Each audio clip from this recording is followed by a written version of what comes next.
Assalamualaikum warahmatullahi wabarakatuh. Selamat siang dan salam sejahtera bagi kita semua. Yang terhormat, Bapak Ahmad Muhtadin, Magister Pendidikan, selaku dosen pengampu mata kuliah Profesi Pendidikan, dan kakak-kakak serta teman-teman yang berbahagia.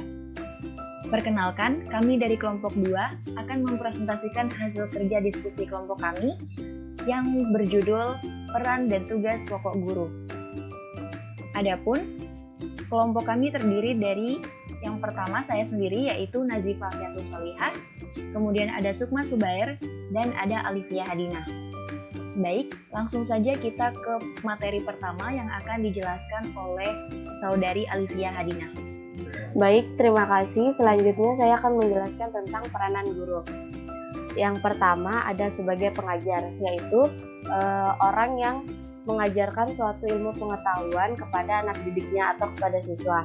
Yang kedua ada sebagai pendidik, yaitu orang yang mendidik muridnya agar memiliki tingkah laku yang sesuai dengan norma-norma yang berlaku di masyarakat.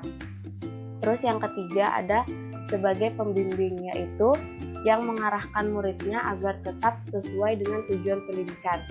Yang keempat ada sebagai motivator, yaitu orang yang memberikan motivasi dan semangat kepada muridnya dalam belajar. Yang kelima ada sebagai teladan, yaitu orang yang memberikan contoh dan teladan yang baik kepada murid-muridnya. Terus yang keenam sebagai administrator, yaitu orang yang mencatat perkembangan para muridnya. Yang ketujuh ada sebagai evaluator, yaitu orang yang melakukan evaluasi terhadap proses belajar anak didiknya.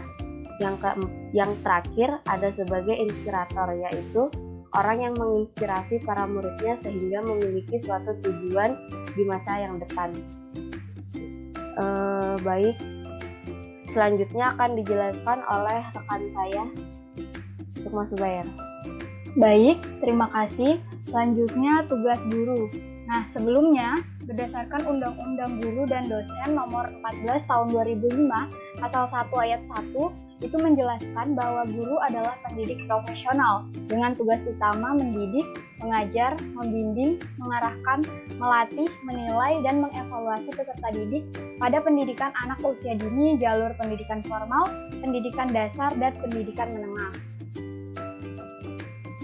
Nah, mengacu pada pengertian guru yang tadi, seorang pendidik atau guru itu memiliki tugas dan tanggung jawab untuk mengajar, mendidik, membimbing, mengarahkan, melatih, menilai, dan mengevaluasi peserta didik agar menjadi individu yang berkualitas, baik dari sisi intelektual maupun dengan akhlaknya. Nah, adapun tugas pokok guru menurut Undang-Undang Nomor 20 Tahun 2003 dan Undang-Undang Nomor 14 Tahun 2005 adalah sebagai berikut. Yang pertama, guru itu sebagai pendidik.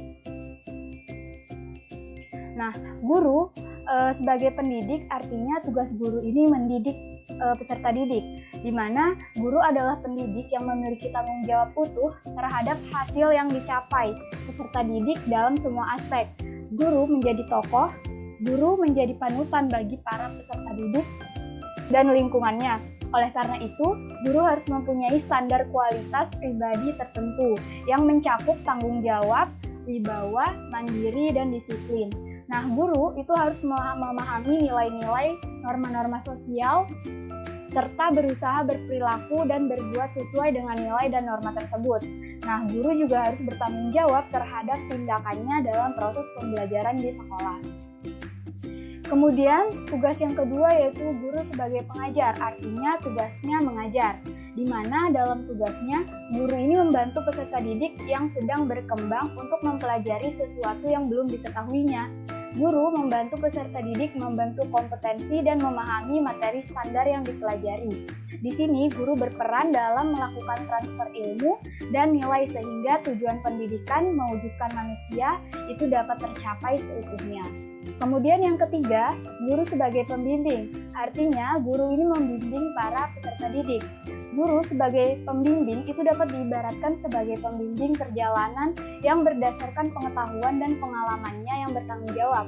Di mana sebagai pembimbing, guru ini harus merumuskan tujuan secara jelas. Guru harus menetapkan waktu perjalanannya itu kira-kira berapa lama. Kemudian, guru harus menetapkan jalan yang harus ditempuh dengan menggunakan petunjuk perjalanan serta menilai kelancarannya sesuai dengan kebutuhan dan kemampuan peserta didik. Kemudian yang keempat, guru sebagai pengarah. Nah, guru sebagai pengarah itu harus mampu mengarahkan peserta didik dalam memecahkan permasalahan-permasalahan yang dihadapinya.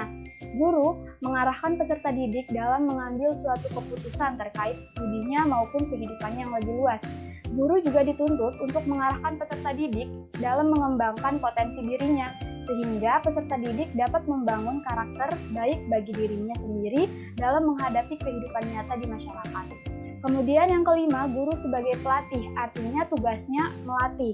Nah, aspek pendidikan mencakup kognitif, afektif, dan psikomotorik, sehingga proses pendidikan dan pembelajaran itu memerlukan latihan keterampilan, baik intelektual maupun motorik, sehingga menuntut guru untuk bertindak sebagai pelatih, di mana guru ini bertugas melatih peserta didik dalam pembentukan kompetensi dasar sesuai dengan potensinya masing-masing. Kemudian yang terakhir, guru sebagai penilai, artinya guru ini menilai peserta didik. Tidak ada pembelajaran tanpa penilaian, karena penilaian itu merupakan proses menetapkan kualitas hasil belajar, atau proses untuk menetapkan tingkat pencapaian tujuan pembelajaran peserta didik. Sebagai suatu proses, penilaian dilaksanakan dengan prinsip-prinsip dan dengan teknik yang sesuai. Penilaian itu haruslah dilakukan dengan prosedur yang jelas, yang meliputi 3 tahap, yaitu persiapan, pelaksanaan, dan tindak lanjut. Maka, guru perlu memiliki pemahaman, kesiapan, pengetahuan, keterampilan, dan sikap yang memadai dalam bidang evaluasi. Baik, materi selanjutnya akan dijelaskan oleh teman saya, Nazifa Afiatus Saulia.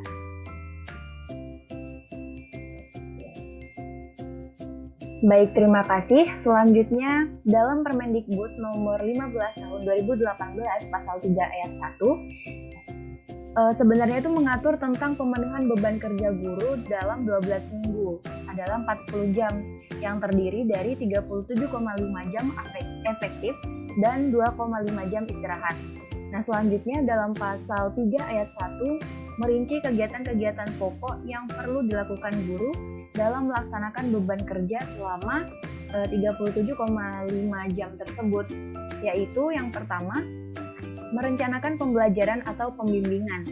Nah, merencanakan pembelajaran atau pembimbingan sebagaimana dimaksud dalam pasal 3 ayat 1 Permendikbud nomor 15 tahun 2018 itu meliputi kegiatan pengkajian kurikulum, pengkajian program tahunan dan semester, penyusunan silabus, dan pembuatan rencana pelaksanaan pembelajaran atau RPP.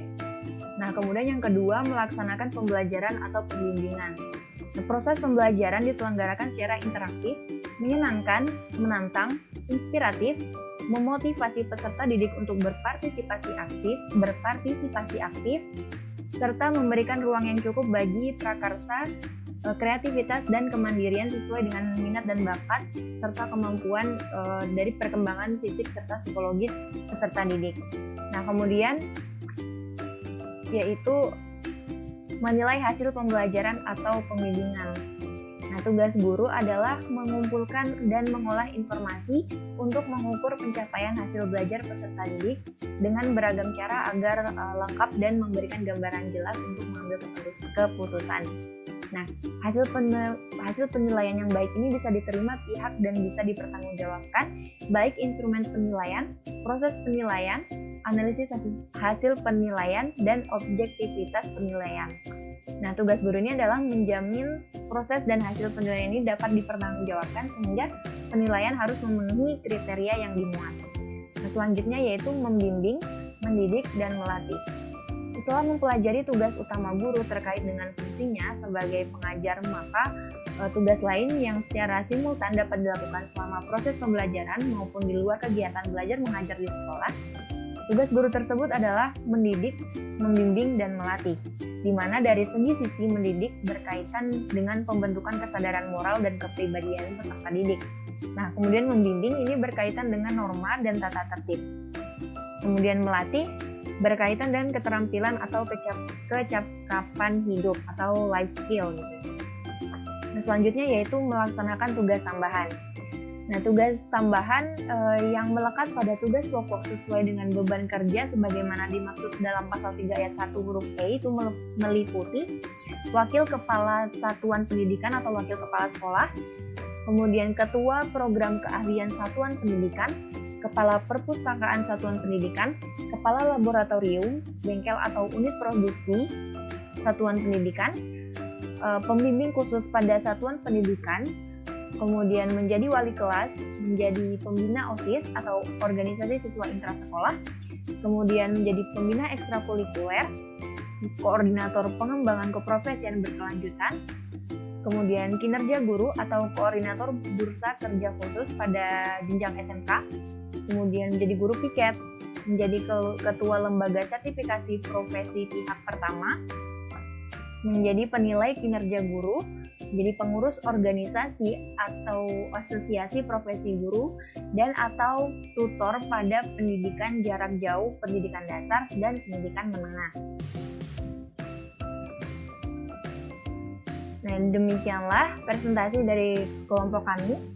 Adapun kesimpulan dari materi kali ini yaitu tugas pokok guru adalah guru sebagai pendidik, guru sebagai pengajar, guru sebagai pembimbing, guru sebagai pengarah, guru sebagai pelatih, dan guru sebagai pengevaluasi dan penilai dari peserta didik.